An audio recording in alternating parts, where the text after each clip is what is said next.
or else reproach be Talbot's greatest fame. Vow Burgundy by honour of thy house, pricked on by public wrongs sustained in France, either to get the town again or die.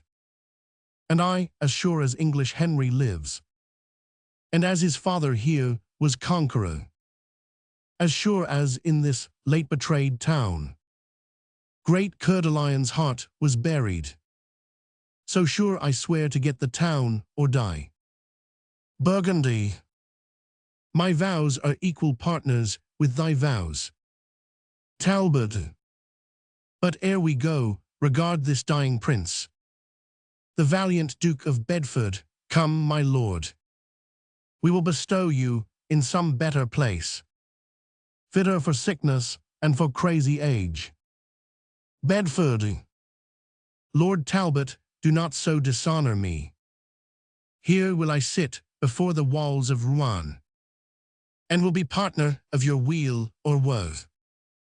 Burgundy, courageous Bedford, let us now persuade you. Bedford, not to be gone from hence, for once I read that stout Pendragon in his litter sick came to the field and vanquished his foes. Methinks I should revive the soldiers' hearts, because I ever found them as myself. Talbot, undaunted spirit in a dying breast. Then be it so, heavens keep old Bedford safe. And now no more ado, brave Burgundy, but gather we our forces out of hand, and set upon our boasting enemy. Exeunt all but Bedford and attendants. An alarum, excursions, enter Sir John Fastolf and a captain. Captain, whither away, Sir John Fastolf, in such haste? Fastolf, whither away, to save myself by flight. We are like to have the overthrow again. Captain, what, will you fly and leave Lord Talbot? Fastolf, eyes, all the Talbots in the world to save my life. Captain, cowardly knight, ill fortune follow thee. Retreat, excursions, La Pucelle, Alençon and Charles fly. Bedford, now quiet soul, depart when heaven please, for I have seen our enemies overthrow. What is the trust or strength of foolish man? They that of late were daring with their scoffs are glad and fain by flight to save themselves. Bedford dies and is carried in by two in his chair. An alarum, enter Talbot, Burgundy and the rest. Talbot, lost and recovered in a day again.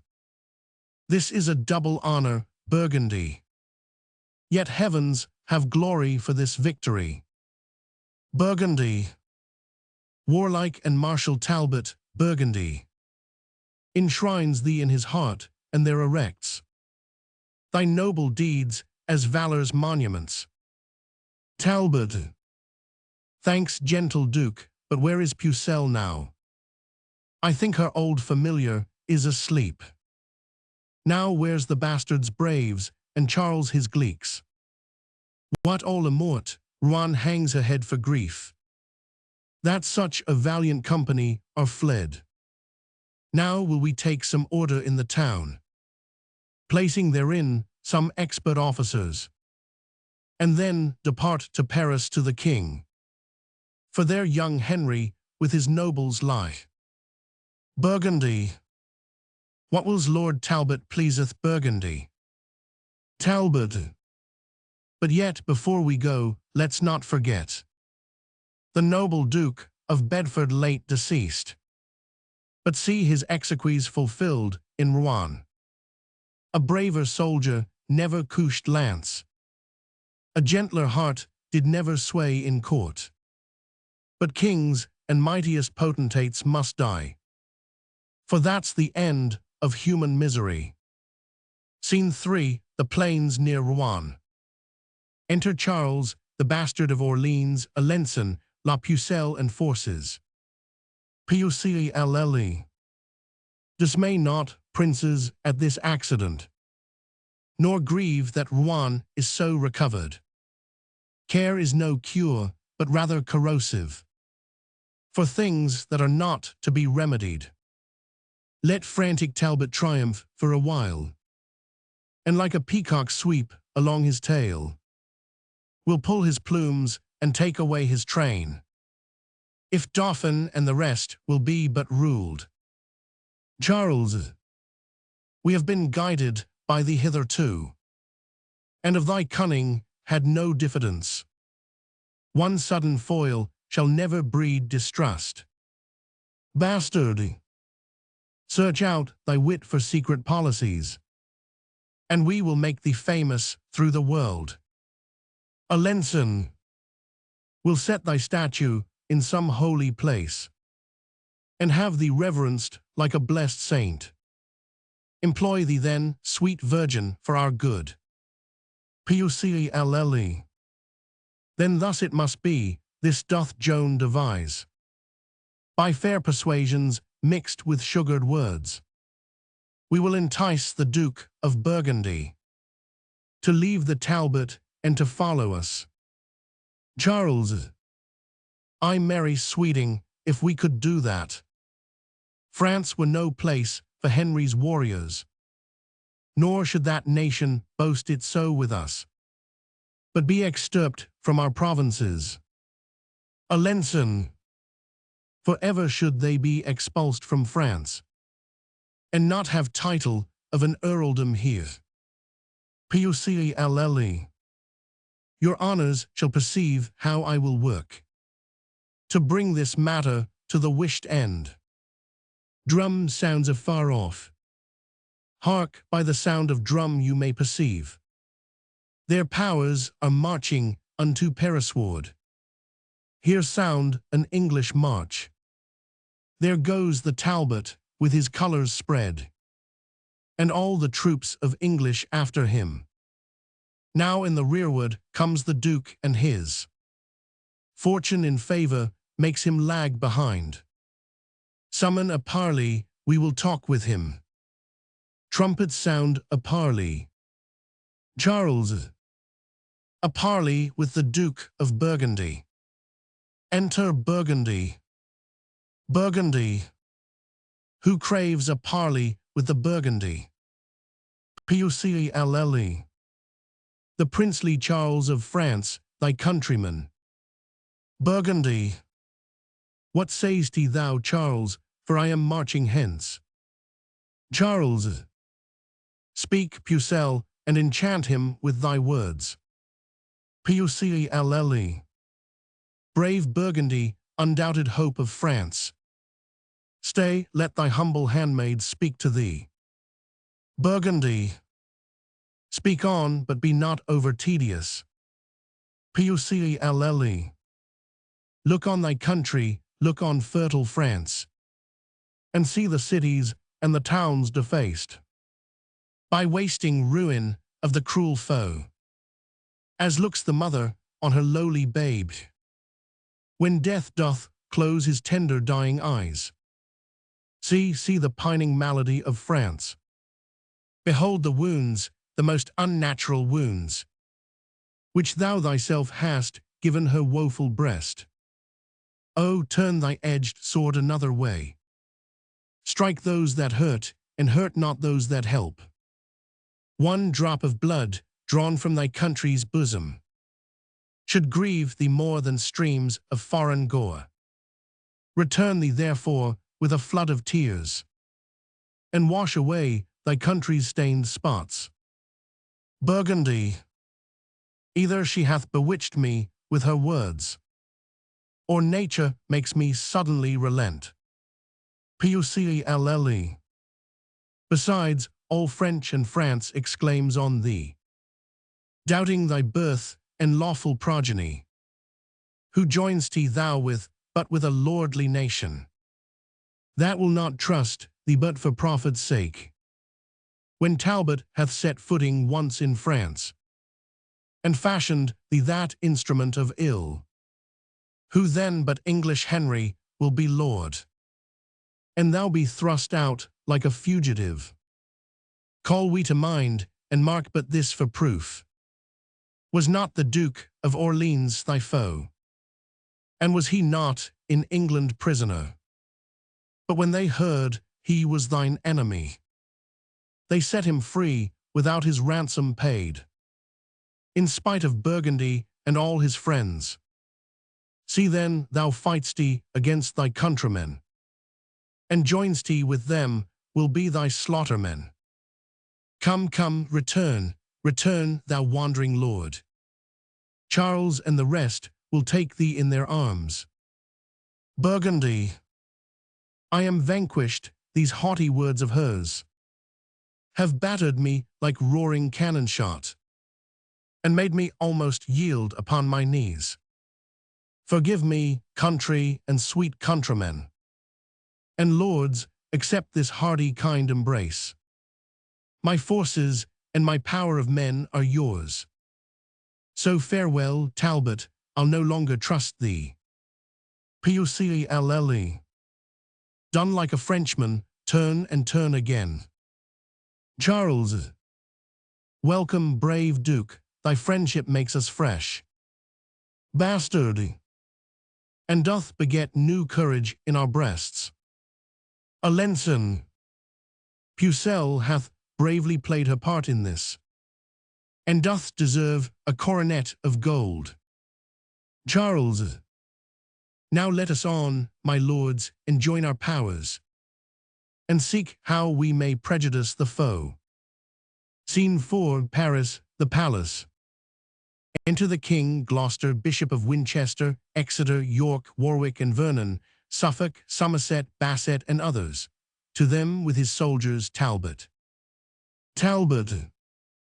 My gracious prince and honorable peers, hearing of your arrival in this realm, I have a while given truce unto my wars, to do my duty to my sovereign, in sign whereof this arm that hath to your obedience 50 fortresses, 12 cities, and 7 walled towns of strength, beside 500 prisoners of esteem.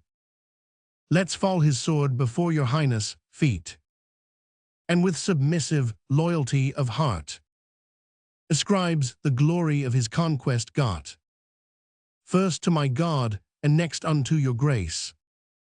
King Henry. Is this the Lord Talbot, Uncle Gloucester, that hath so long been resident in France? Gloucester. Yes, if it please your majesty, my liege. King Henry. Welcome, brave captain and victorious lord. When I was young, as yet I am not old, I do remember how my father said, a stouter champion never handled sword. Long since we were resolved of your truth, your faithful service, and your toil in war. Yet never have you tasted our reward, or been reguerdoned with so much as thanks, because till now we never saw your face. Therefore stand up, and for these good deserts, we here create you Earl of Shrewsbury, and in our coronation take your place. Senate, flourish, exeunt all but Vernon and Basset. Vernon. Now, sir, to you that were so hot at sea, disgracing of these colours that I wear, in honour of my noble lord of York, darst thou maintain the former words thou spak'st? Basset. Yes, sir, as well as you dare patronin the envious barking of your saucy tongue against my lord, the Duke of Somerset. Vernon. Sirrah, thy lord I honour as he is. Basset. Why, what is he, as good a man as York?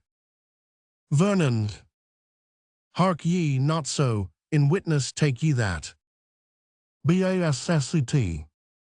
Villain, thou knowest the law of arms is such, that whoso draws a sword tease present death, or else this blow should broach thy dearest blood. But I'll unto his majesty and crave I may have liberty to venge this wrong. When thou shalt see, I'll meet thee to thy cost. Vernon. Well, miscreant, I'll be there as soon as you. And after, meet you sooner than you would. Act 4. Scene 1, Paris, the palace. Enter the King, Gloucester, Bishop of Winchester, Talbot, Exeter, York, and Warwick, Suffolk, Somerset, the Governor of Paris, and others. Gloucester. Lord Bishop, set the crown upon his head. Winchester.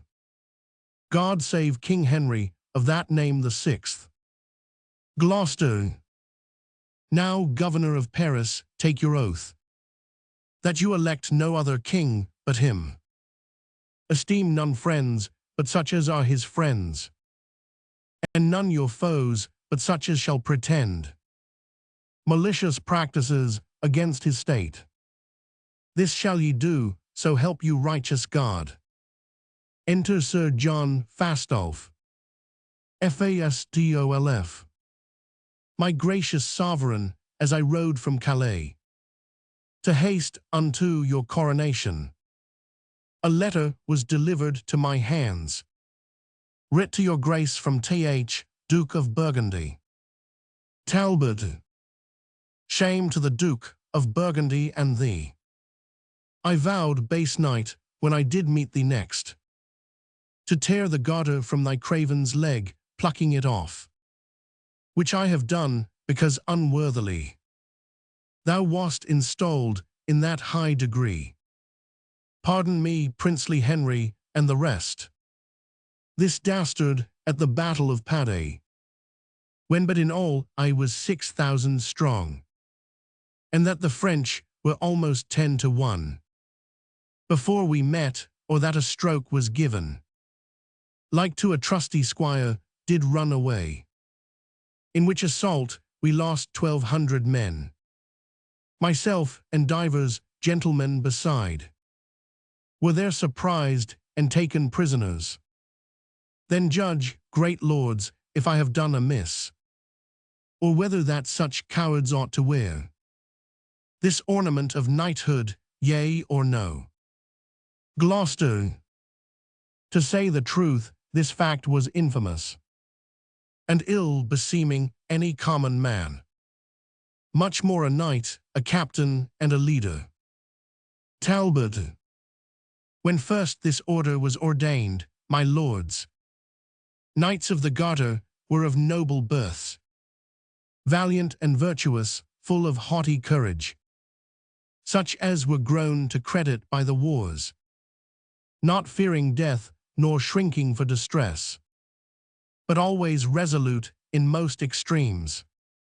He then that is not furnished in this sort doth but usurp the sacred name of knight, profaning this most honorable order, and should, if I were worthy to be judge, be quite degraded like a hedge-born swain, that doth presume to boast of gentle blood.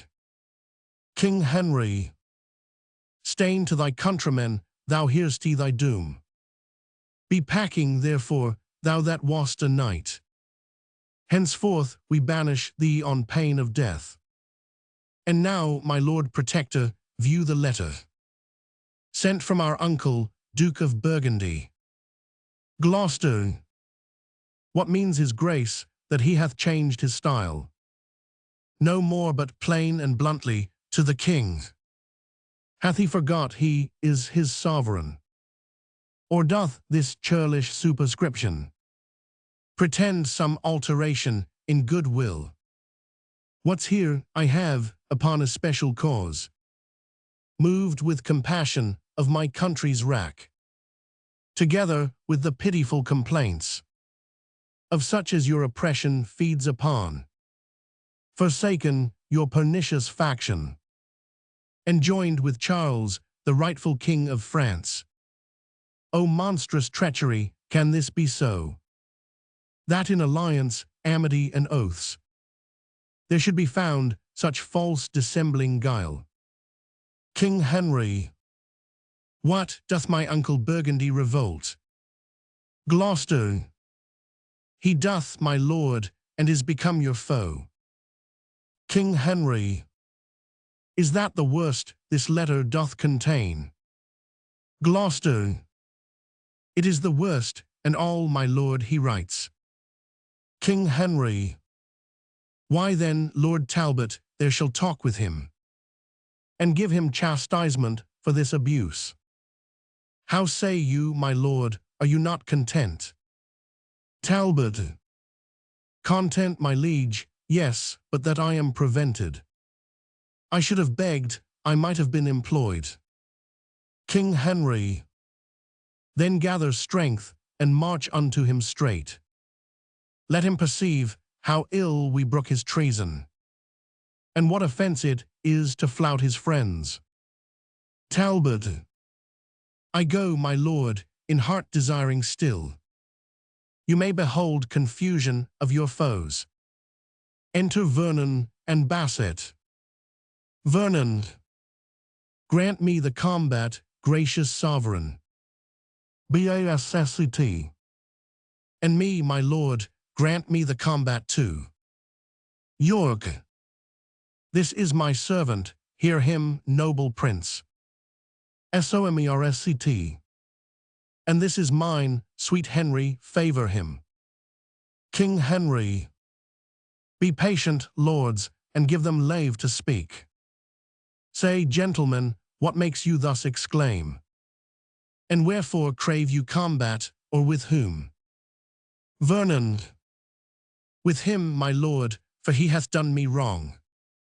Bassett. And I with him, for he hath done me wrong. King Henry. What is that wrong, whereof you both complain? First let me know, and then I'll answer you. Bassett. Crossing the sea from England into France. This fellow here, with envious carping tongue, upbraided me about the rose I wear, saying the sanguine colour of the leaves did represent my master's blushing cheeks, when stubbornly he did repugn the truth about a certain question in the law, argued betwixt the Duke of York and him, with other vile and ignominious terms, in confutation of which rude reproach, and in defence of my lord's worthiness, I crave the benefit of law of arms. Vernon. And that is my petition, noble lord. For though he seem, with forged quaint conceit, to set a gloss upon his bold intent, yet know, my lord, I was provoked by him, and he first took exceptions at this badge, pronouncing that the paleness of this flower bewrayed the faintness of my master's heart. York. Will not this malice, Somerset, be left? Somerset. Your private grudge, my lord of York, will out, though ne'er so cunningly you smother it. King Henry. Good lord, what madness rules in brain-sick men, when for so slight and frivolous a cause such factious emulations shall arise. Good cousins both, of York and Somerset, quiet yourselves, I pray, and be at peace. York. Let this dissension first be tried by fight, and then your highness shall command a peace. Somerset. The quarrel toucheth none but us alone. Betwixt ourselves let us decide it then. York. There is my pledge, accept it, Somerset. Vernon. Nay, let it rest where it began at first. Bassett. Confirm it so, mine honourable lord. Gloucester. Confirm it so, confounded be your strife, and perish ye, with your audacious prate. Presumptuous vassals, are you not ashamed, with this immodest, clamorous outrage, to trouble and disturb the king and us? And you, my lords, methinks you do not well to bear with their perverse objections, much less to take occasion from their mouths to raise a mutiny betwixt yourselves. Let me persuade you, take a better course. Exeter. It grieves his highness, good my lords, be friends. King Henry. Come hither, you that would be combatants. Henceforth I charge you, as you love our favour, quite to forget this quarrel and the cause.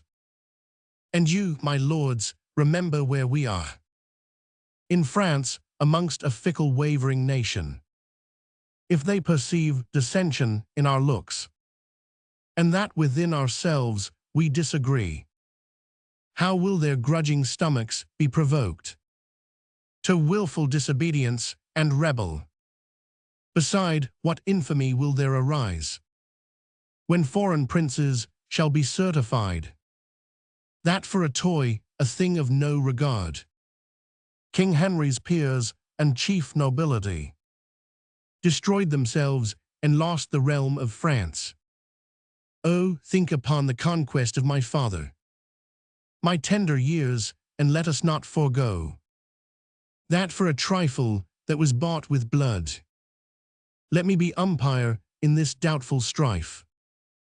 I see no reason, if I wear this rose, putting on a red rose, that anyone should therefore be suspicious. I more incline to Somerset than York. Both are my kinsmen, and I love them both. As well they may upbraid me with my crown, because, forsooth, the King of Scots is crowned. But your discretions better can persuade than I am able to instruct or teach.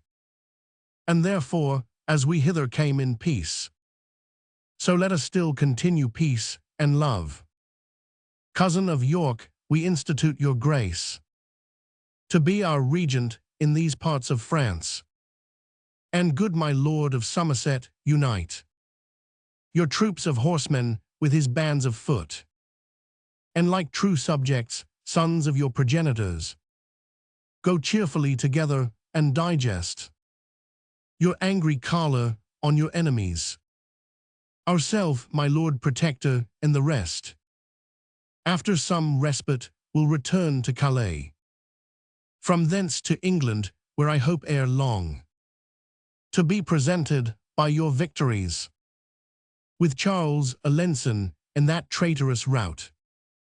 Flourish, exeunt all but York, Warwick, Exeter, and Vernon. Warwick. My lord of York, I promise you the king prettily, methought, did play the orator. York. And so he did, but yet I like it not, in that he wears the badge of Somerset. Warwick. Tush, that was but his fancy, blame him not. I dare presume, sweet prince, he thought no harm. York. And if I wist he did, but let it rest. Other affairs must now be managed. Exeunt all but Exeter. Exeter. Well didst thou, Richard, to suppress thy voice. For, had the passions of thy heart burst out, I fear we should have seen deciphered more rancorous spite, more furious raging broils, than yet can be imagined or supposed. But howsoe'er, no simple man that sees this jarring discord of nobility, this shouldering of each other in the court, this factious bandying of their favourites, but sees it doth presage some ill event. 'Tis much when sceptres are in children's hands, but more when envy breeds unkind division. There comes the ruin, there begins confusion. Scene 2, before Bordeaux. Enter Talbot with trump and drum. Talbot. Go to the gates of Bordeaux, trumpeter. Summon their general unto the wall. Trumpet sounds, enter general and others aloft. English John Talbot, captains, calls you forth. Servant in arms to Harry King of England. And thus he would open your city gates. Be humble to us, call my sovereign yours. And do him homage as obedient subjects. And I'll withdraw me and my bloody power. But if you frown upon this proffered peace, you tempt the fury of my 3 attendants. Lean famine, quartering steel and climbing fire, who in a moment, even with the earths, shall lay your stately and air-braving towers, if you forsake the offer of their love. General, thou ominous and fearful owl of death, our nation's terror and their bloody scourge, the period of thy tyranny approacheth. On us thou canst not enter but by death. For I protest, we are well fortified, and strong enough to issue out and fight. If thou retire, the Dauphin, well appointed, stands with the snares of war to tangle thee. On either hand thee there are squadrons pitched, to wall thee from the liberty of flight. And no way canst thou turn thee for redress, but death doth front thee with apparent spoil, and pale destruction meets thee in the face. 10,000 French have turned the sacrament, to rive their dangerous artillery upon no Christian soul but English Talbot.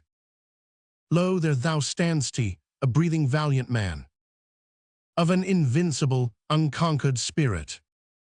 This is the latest glory of thy praise, that I thy enemy do thee withal. For ere the glass that now begins to run finish the process of his sandy hour, these eyes that see thee now well colored shall see thee withered, bloody, pale, and dead. Hark, hark, the Dauphin's drum, a warning bell, sings heavy music to thy timorous soul, and mine shall ring thy dire departure out. Exeunt General, etc. Talbot. He fables not, I hear the enemy. Out some light horsemen, and peruse their wings. O negligent and heedless discipline! How are we parked and bounded in a pale, a little herd of England's timorous deer, mazed with a yelping kennel of French curs. If we be English deer, be then in blood, not rascal-like to fall down with a pinch, but rather moody-mad and desperate stags. Turn on the bloody hounds with heads of steel, and make the cowards stand aloof at bay. Sell every man his life as dear as mine, and they shall find dear of us, my friends. God and St. George, Talbot and England's right. Prosper our colours in this dangerous fight. Scene 3, Plains in Gascony. Enter a messenger that meets York. Enter York with trumpet and many soldiers. York. Are not the speedy scouts returned again, that dogged the mighty army of the Dauphin? Messenger. They are returned, my lord, and give it out, that he is marched to Bordeaux with his power, to fight with Talbot as he marched along. By your espials were discovered 2 mightier troops than that the Dauphin led, which joined with him and made their march for Bordeaux. York. A plague upon that villain Somerset, that thus delays my promised supply of horsemen that were levied for this siege. Renowned Talbot doth expect my aid, and I am louted by a traitor villain, and cannot help the noble chevalier. God comfort him in this necessity. If he miscarry, farewell wars in France. Enter Sir William Lucy. Lucy, thou princely leader of our English strength, never so needful on the earth of France, spur to the rescue of the noble Talbot, who now is girdled with a waist of iron, and hemmed about with grim destruction. To Bordeaux, warlike Duke, to Bordeaux, York. Else farewell, Talbot, France, and England's honour. York, O God, that Somerset, who in proud heart doth stop my cornets, were in Talbot's place. So should we save a valiant gentleman by forfeiting a traitor and a coward. Mad ire and wrathful fury makes me weep, that thus we die while remiss traitors sleep. Lucy, oh, send some succour to the distressed lord. York, he dies, we lose, I break my warlike word. We mourn, France smiles, we lose, they daily get. All long of this vile traitor Somerset.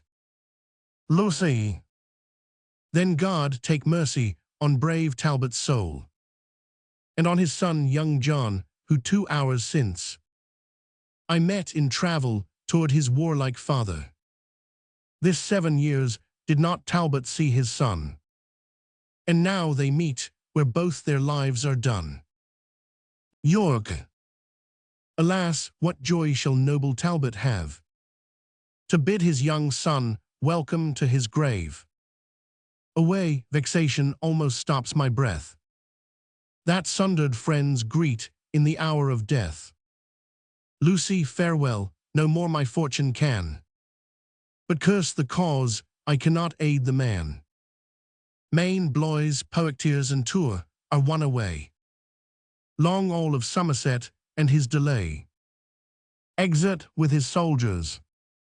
Lucy, thus, while the vulture of sedition feeds in the bosom of such great commanders, sleeping negligence doth betray to loss the conquest of our scarce gold conqueror, that ever-living man of memory, Henry V, whiles they each other cross, lives, honours, lands, and all hurry to loss.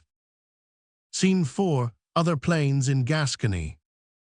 Enter Somerset with his army, a captain of Talbots with him. Somerset. It is too late, I cannot send them now. This expedition was by York and Talbot. Too rashly plotted, all our general force might with a sally of the very town be buckled with. The overdaring Talbot hath sullied all his gloss of former honour by this unheedful, desperate, wild adventure. York set him on to fight and die in shame. That Talbot dead, great York might bear the name. Captain, here is Sir William Lucy, who with me set from our o'ermatched forces forth for aid. Enter Sir William Lucy. Somerset. How now, Sir William, whither were you sent? Lucy. Whither, my lord, from bought and sold Lord Talbot, who, ringed about with bold adversity, cries out for noble York and Somerset, to beat assailing death from his weak legions. And whiles the honourable captain there drops bloody sweat from his war-wearied limbs, and in advantage lingering looks for rescue, you his false hopes, the trust of England's honour, keep off aloof with worthless emulation. Let not your private discord keep away the levied succours that should lend him aid, while he, renowned, noble gentleman, yield up his life unto a world of odds. Orleans the bastard, Charles Burgundy, Alençon, Regnier, compass him about, and Talbot perisheth by your default. Somerset. York set him on, York should have sent him aid. Lucy.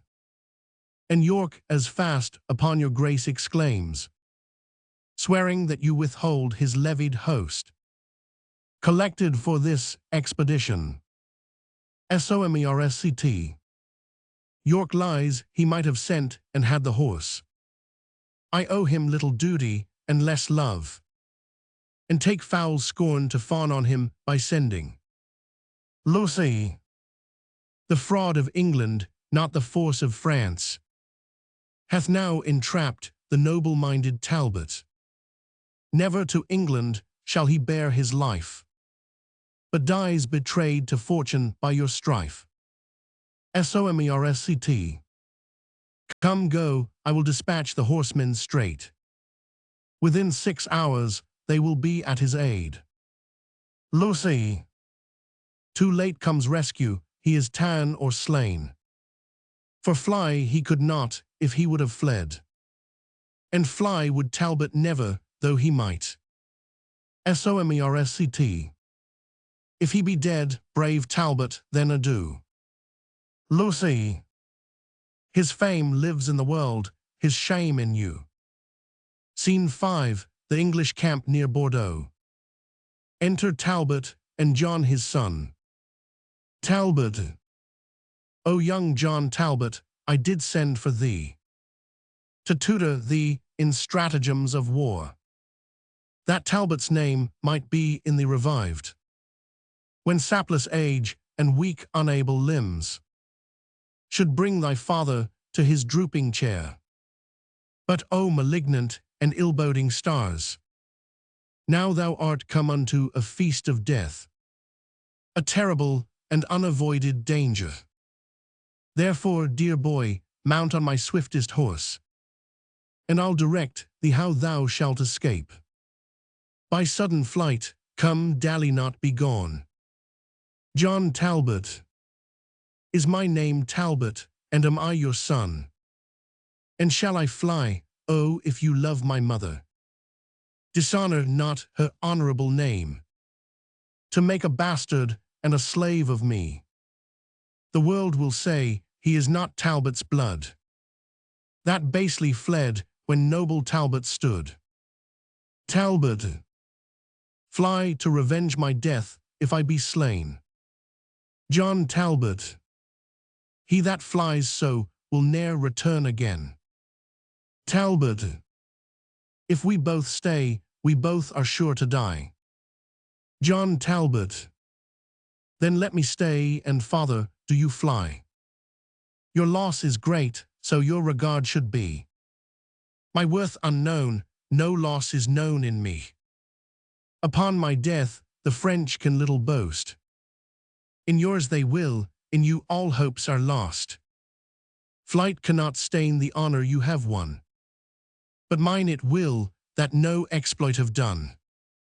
You fled for vantage, everyone will swear, but if I bow, they'll say it was for fear. There is no hope that ever I will stay, if the first hour I shrink and run away. Here on my knee I beg mortality, rather than life preserved with infamy. Talbot. Shall all thy mother's hopes lie in one tomb? John Talbot. I rather than I'll shame my mother's womb. Talbot. Upon my blessing I command thee go. John Talbot. To fight I will, but not to fly the foe. Talbot. Part of thy father may be saved in thee. John Talbot. No part of him but will be shame in me. Talbot. Thou never hadst renown, nor canst not lose it. John Talbot. Yes, your renowned name, shall flight abuse it. Talbot. Thy father's charge shall clear thee from that stain. John Talbot. You cannot witness for me, being slain. If death be so apparent, then both fly. Talbot. And leave my followers here to fight and die. My age was never tainted with such shame. John Talbot. And shall my youth be guilty of such blame. No more can I be severed from your side. Then can yourself in twain divide. Stay, go, do what you will, the like do I. For live I will not, if my father die. Talbot.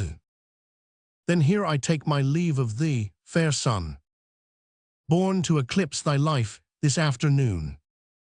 Come, side by side together live and die, and soul with soul from France to heaven fly.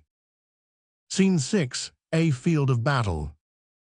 Alarum, excursions, wherein Talbot's son is hemmed about and Talbot rescues him. Talbot. St. George and victory, fight soldiers fight. The regent hath with Talbot broke his word, and left us to the rage of France his sword. Where is John Talbot? Pause and take thy breath. I gave thee life and rescued thee from death. John Talbot. O twice my father, twice am I thy son. The life thou gav'st me first was lost and done, till with thy warlike sword, despite of fate, to my determined time thou gav'st new date. Talbot.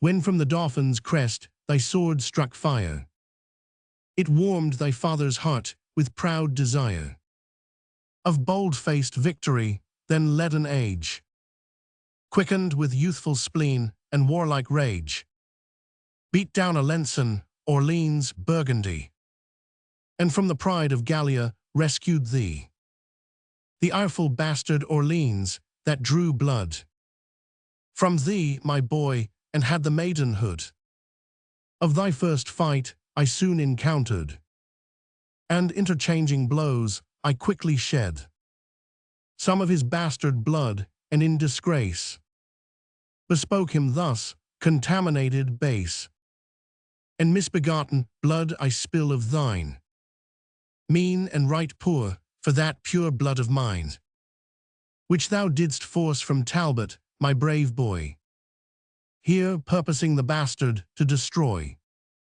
came in strong rescue, speak thy father's care. Art thou not weary, John, how dost thou fare? Wilt thou yet leave the battle, boy, and fly? Now thou art sealed the son of chivalry. Fly to revenge my death when I am dead. The help of one stands me in little stead. Oh, too much folly is it, well I wot, to hazard all our lives in one small boat. If I today die not with Frenchman's rage, tomorrow I shall die with mickle age. By me they nothing gain, and if I stay, 'tis but the shortening of my life one day. In thee thy mother dies, our household's name, my death's revenge, thy youth, and England's fame. All these and more we hazard by thy stay. All these are saved if thou wilt fly away. John Talbot. The sword of Orleans hath not made me smart. These words of yours draw life-blood from my heart. On that advantage, bought with such a shame, to save a paltry life and slay bright fame. Before young Talbot from old Talbot fly, the coward horse that bears me fall and die, and like me to the peasant boys of France, to be shame's scorn and subject of mischance.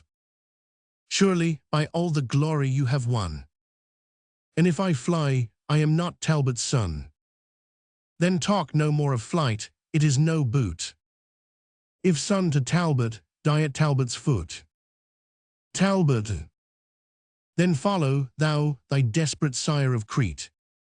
Thou Icarus, thy life to me is sweet. If thou wilt fight, fight by thy father's side. And commendable proved, let's die in pride. Scene 7, another part of the field. Alarum, excursions, enter old Talbot led by a servant. Talbot. Where is my other life? Mine own is gone. Oh, where's young Talbot? Where is valiant John? Triumphant death, smeared with captivity. Young Talbot's valor makes me smile at thee. When he perceived me shrink, and on my knee, his bloody sword he brandished over me, and like a hungry lion did commence rough deeds of rage and stern impatience. But when my angry garden stood alone, tendering my ruin and assailed of none, dizzy-eyed fury and great rage of heart suddenly made him from my side to start into the clustering battle of the French, and in that sea of blood my boy did drench his overmounting spirit, and there died my Icarus, my blossom in his pride. Servant, O my dear lord, lo where your son is born. Enter soldiers with the body of young Talbot. Talbot, thou antic death, which laugh'st us here to scorn, anon from thy insulting tyranny, coupled in bonds of perpetuity, two Talbots winged through the lither sky, in thy despite shall scape mortality. O thou whose wounds become hard-favored death, speak to thy father ere thou yield thy breath. Brave death by speaking, whether he will or no. Imagine him a Frenchman and thy foe. Poor boy, he smiles, methinks, as who should say, had death been French, then death had died today. Come, come, and lay him in his father's arms. My spirit can no longer bear these harms. Soldiers, adieu, I have what I would have. Now my old arms are young John Talbot's grave. Enter Charles, Alençon, Burgundy, bastard, La Pucelle and forces. Charles had York and Somerset brought rescue in. We should have found a bloody day of this. Bastard, how the young whelp of Talbot's raging wood did flesh his puny sword in Frenchmen's blood. Pucelle. Once I encountered him, and thus I said, thou maiden youth, be vanquished by a maid, but with a proud, majestical high scorn.